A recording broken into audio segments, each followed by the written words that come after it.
It's summer and weeds are growing. It's all of our responsibility to take care of this annual problem, whether it's to reduce the risk of fire or simply make our city look better. Here are some things you can do to help. The city ordinance requires homeowners, business owners, anyone that owns property within the City of Bend limits to maintain their property, maintain good, clear boundaries free of flammable vegetation.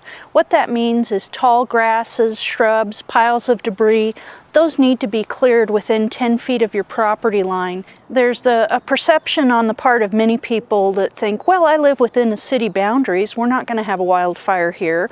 And that's really not true. In fact, the last big wildfire that we had was in 2002 on Cliffside Drive, right by St. Charles and well within the city limits of Bend. Well over 350 homes burned recently in Colorado, so a wildfire can really happen anywhere. There are two types of streets in Bend. There are public streets and there are private streets.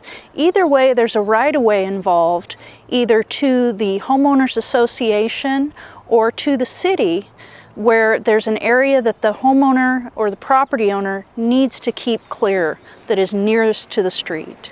In this situation, we're in a residential neighborhood where the lot sizes are all going to be under a half acre. So in this case, the homeowners would be responsible for removal of all flammable vegetation, which includes any flammable vegetation that is in the adjacent city right-of-way. Just as in the wintertime, it's critical to keep those sidewalks shoveled of snow for safety. In the summertime, it's essential to keep those same right-of-ways clear of flammable vegetation to reduce the risk of fire. Similarly, there's an ordinance in Bend that prohibits the use of untreated wood shakes as roofing materials, and now most of the roofs in Bend do have composition, metal, or other non-combustible roofs. However, in some of the older subdivisions, you will still find the occasional untreated and highly flammable wood shake roof.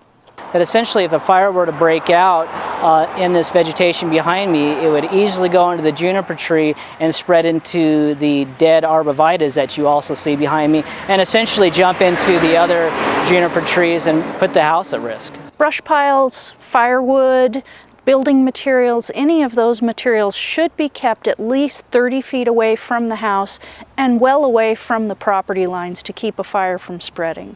Recently we had a case where we had a homeowner do a really good job abating their property, but unfortunately they piled up about 9 yards of the debris that they accumulated right next to their house, creating a much larger hazard for the adjacent properties. Older subdivisions are at greater risk than newer subdivisions. You have older construction materials, narrower streets, brush and trees that may have overgrown. This property here, just over a week ago, had vegetation that was 3 to 4 feet tall. Just a nice little reminder to the property owner. They were out here within just a couple days and got everything taken care of. This is a prime example of what we're shooting for with voluntary compliance. So remember, it's the property owner's responsibility to keep their home and property free of brush, free of overhanging trees, to protect not only yourselves but your neighbors as well.